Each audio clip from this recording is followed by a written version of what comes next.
good afternoon. My name is Dina Bilbrew, and I am your career and life coach. And welcome to the first edition of From Dina's Desk. I'll be live every Tuesday right here on LinkedIn, giving you different tips and tricks to help you with your career development. Today's topic is going to be 10 LinkedIn profile hacks. I'll be talking to you about 10 quick and easy tips that you can use to enhance your LinkedIn profile relatively easy so that you will have a superstar status and so that employers and recruiters will be able to find you and all the opportunities will be able to find you. So let's jump right in. So LinkedIn is the #1 place where hiring managers and recruiters go these days to be able to find candidates. They've kind of bypassed some of the job searching websites and they're going directly to LinkedIn to be able to find candidates such as yourself, people that are meeting the needs, people that have the skill set and the qualifications that they're looking for. So it's important more than ever now that you have a superstar profile and you have all the things that they're going to be looking for so that they can readily assess your profile and see that you are the person that they need. And so the very first thing I want to talk about, hack #1, is the banner. And the banner is the photo at the top of your page where LinkedIn allows you to add a photo or add something that gives people some insight into who you are. And you definitely want to take advantage of this prime real estate on your page. And you can either use one of the banners that LinkedIn has already allotted for you, and you can just select the one that they have, or you can upload your own. Now, if possible, I would recommend that you upload your own because that way it gives people a little bit more insight into who you are. And you can have a picture of you maybe in action if you are a public speaker and maybe you're standing at a podium and you're giving a presentation or a webinar or something like that. Or maybe there's a picture of you out in the community working with an organization that you're really passionate about. Or maybe you want to put a picture of your company logo or maybe a quote or a phrase that really resonates with you. Those are all different ideas and things that you can use to put for this banner. So definitely recommend that you do that because, of course, that's the first thing they're going to see when they come in contact with your page. And so you want to really let them know who you are.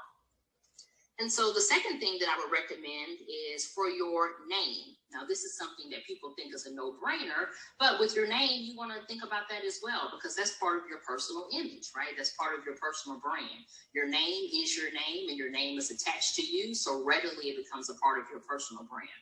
Particularly if you have a common name like Michelle Smith or John Jackson or something like that, you definitely want to think about how do you want to put your name on your page. For someone like myself, my name is Dina Bilbrew, so I have a little bit more of a unique name, so people can readily find me and know that that's me. But if you have a more common name, you may want to think about how would you like to show up. So you can put, of course, your first name and your last name. You can put your first name, your middle initial in your last name. You can put your first name, last name, and then put your degrees behind your name. Or you can put your first name, last name, and if you're maybe in a doctoral program and you haven't finished, I've seen people put their first name, last name, and then doctoral candidate. So at least people know that you are pursuing your doctoral degree. All of those things are acceptable. And then, of course, now you can put your personal pronouns, the pronouns that you want to be associated with. So if you want to put Matt Williams and then in parentheses, he, him, his, or if you want to put Michelle Jones and in parentheses, she, her, hers, you can put those personal pronouns so that when people are interacting with you for the first time and they're meeting with you and talking to you for the first time, they readily know how you identify. So all of those are different ways that you can list your name and just things for you to think about. And then just make sure that whatever name or whatever form that you choose, make sure it's the same across platforms. Make sure your LinkedIn profile, your resume, your email signature, your business cards, all of those things are the same so that people will know that they are talking to the right person whenever they come across your profile. And then thirdly, #3, I want to talk about your photo. Now, I think it's self-explanatory to a lot of people that you have a professional photo, but I definitely want to make sure that I reiterate that because, again, part of your first impression. And if you want to be seen as a leader, as a subject matter expert in your field, then it's very important that you have a professional photo and a photo that goes with your brand. So, take the time to invest in a professional photo, a digital headshot that you can upload to your page. And make sure, you don't have any casual pictures that's just, you at a social event. Or tell someone was cropped out because we can see their arm or something like that. You definitely want to invest in a professional photo. And then LinkedIn allows you to put a frame around your picture. So when you're getting ready to upload your picture, you will see a frame that says open to work, or it even says I'm hiring, because maybe you are the hiring manager. And either way, when people see your profile, they can readily know who you are and they can know what they can approach you about. Number 4 is your headline. And your headline is that space that is just below your name. And typically most people just put their current job title on there. And I want to encourage you to think about that a little bit more. Just like you think about your name and you think about how you want to be seen and how you want to come across, your headline is also a part of your branding and it's also a part of your image. So you want to think about that. And I want to offer to you that you are more than just your job title. You know, I'm pretty sure you have a lot of other things to offer. You wear many different hats. You have many different things that you are capable of doing. So you want to think about those things. So for my particular profile, I have that I am a career and life coach. I'm a resume and a bio writer. I have a personal branding strategist, content editor, motivational speaker and trainer. And then I have on there From Dina's Desk. So before anybody would even read down further on my page, they would know all those things about me. And so in your headline, you want to take a little bit of time and think about that and think about how you want to come across and think about, how you want to show up to people and what do you want them to know about you that will entice them to read a little bit further on your page. And so certainly if you are a business owner, you can put that on there as well. If you are an Army veteran, you can put that on there as well. If you are looking for certain opportunities, you can put that on there. There are a lot of different things that you can put on there. That you're the founder. You can put your website on there. Anything that you would want someone to readily know about you as soon as they come on your page is all acceptable. But please, if you don't remember anything else, please put more than just your current job title in that space. Okay, and then number 5 is the About section. And the About section is where a lot of people I don't really think they really use this to the fullest and really use it to their advantage. And LinkedIn allows you a lot of different, a lot of space to put information on here. And I definitely recommend that you use it to the fullest. So you have about 2,000 characters, and that's a lot of characters to be able to describe who you are. And I've seen some of them written in first person, and I've seen some of them written in third person. And I don't believe there is a right or wrong. Just, of course, make sure that you stay consistent throughout the entire section. So you want to write this to get the reader's attention because, again, they may be coming in contact with you for the first time. They're learning about you. They want to know what you have to offer. And are you someone that they've been looking for, or are you someone that can help them? So if you're a job seeker, or even if you're a business owner, you can make this section work for you. And so you can talk about, again, what you bring to the table, what your areas of expertise are. If you are a business owner and you have products and services to use, you can talk about all of those things so people will know. And take some time to think about that. Maybe list some of your accomplishments, any awards that you have, let people know what services you offer, how they can reach out to you, your contact information. All of those are things that you can put in this section. And then section 6 is the feature section. And this is that section that is just below that, where LinkedIn allows you to upload certain documents. It allows you to upload certain things. So you can list your, you can put your resume there if you'd like. You can put letters of recommendation there. You can put your certifications or your diplomas, anything like that you want to put, any kind of credentials that you have.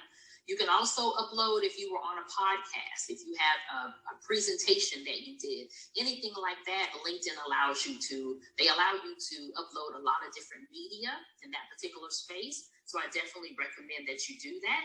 And the beauty of this whole thing is your LinkedIn profile is like a living profile. It doesn't have to stay the same. When you get a new award, you can add it on there. You can take the old ones down and put the new ones up.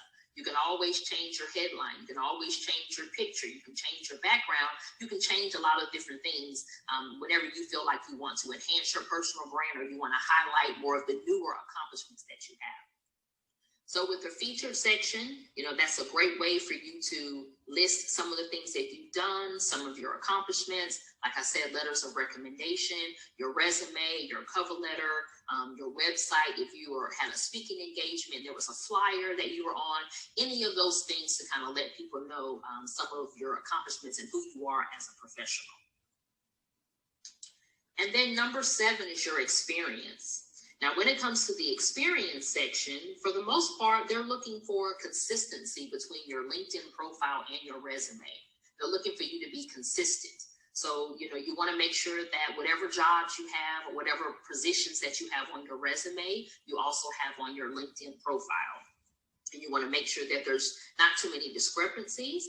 And you always, of course, want to focus on the accomplishments. You want your LinkedIn profile to be accomplishment-based. And you want them to know what you have accomplished in the past so that they will have a good indication of what you will be able to do for them should they choose to hire you or choose to partner with you.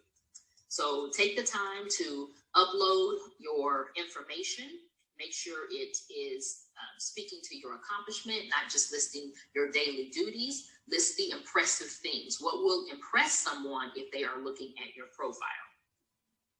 Okay, and you can list all of your opportunities, or you may just want to list the ones that's relevant. There is no right or wrong, but again, just make sure that there are no major discrepancies between your resume and your LinkedIn profile. Okay. And then number 8, when we talk about your licenses and your certifications, that's the next section on your profile, and definitely list all the ones that you have, list the ones that are relevant, particularly to the job or the opportunity you're trying to get, even if you haven't completed them. If you haven't completed it, or even if you haven't completed your education, your degree, you can always talk about when you expect to complete it. So expected completion date is May 2021, or expected completion date is June 2022. So at least people know that you are pursuing your education, you're pursuing licenses and certifications, which lets them know that you have more to offer, that you are at least working to enhance your education. So you want to list those as well. And then number 9 is the skills and endorsements section. And this is a section, again, that people really don't use to their advantage, because LinkedIn allows you to put 50 skills that you have. And a lot of people think that, wow, I don't have 50 skills, but I guarantee you, if you stop and you think about it long enough, you do have 50 skills. So think about the skills that you use every day with your job. Look at different job descriptions, look at your industry. What are those buzzwords that people in your industry are talking about? And so you want to put those on there, because when people are searching, they're going to type in certain keywords and certain buzzwords, and you want to make sure that your LinkedIn profile is going to come up in their search. So the beauty of it is, once you start typing a particular word or a phrase, LinkedIn will come back with the ones that they already have in their database. And those are the ones that I recommend that you use. Because if it's in the LinkedIn database, that means that that's popular, people have been using it, and that's most likely what people are searching for, and you want to align with that. So start typing in the word client and see what they have behind client. Start typing in the word maybe communication, and see what they have in there. Type in the word management, type in leadership, type in information technology, whatever it is, and see what words they already have in their database, and then select those words to be on your profile. And you want to make sure that you have some endorsements. You want to make sure that people endorse you, right? And that says a lot about you, and that speaks to your, to your character, that speaks to your professionalism and your work ethic, right? Because sometimes you may not always be able to get the formal letter of recommendation, but somebody maybe has time to go through it, say, I endorse this person in public speaking. I endorse them in budget management, or I endorse them in leadership. So the best way to get people to endorse you is to endorse other people. When you're on someone else's LinkedIn profile, take 2 seconds to endorse them in a couple of areas. And so they'll see that, and hopefully in turn, they will endorse you as well. So the areas where you get the most endorsements will rise to the top, and people will see that, 50 people endorsed them for their leadership. They had 60 people that endorsed them for process improvements, or whatever it is. And so they will readily know that these must be your key skills, or these must be your areas of expertise. So think about it today. You may need to make a list, and you may need to think about it and kind of write it down, but come up with 50 skills that you want to put on your LinkedIn profile. And again, they can change, as you evolve, as you grow in your career, as you're looking at different opportunities, you may come up with, more words that may speak more highly to who you are as a professional. So it's quite acceptable to change those from time to time. Okay. And then number 10, the recommendations. The recommendations that you have on your profile, those are gold. Those are gold. You want to definitely have some recommendations. And just like I said with the skills and endorsements, the best way to get somebody to recommend you is to recommend other people, right? So you want to make sure that when you're on someone else's page, take the time, take 2 or 3 minutes to recommend other people and speak to your experience with them so that they will in turn speak about their experience with you. And then again, this is something that you can take the initiative. When you're talking about your personal brands and you're trying to brand yourself a particular way, this isn't the time to be shy. So, you may want to be bold and you want to reach out and ask people to endorse you or ask people to write a recommendation.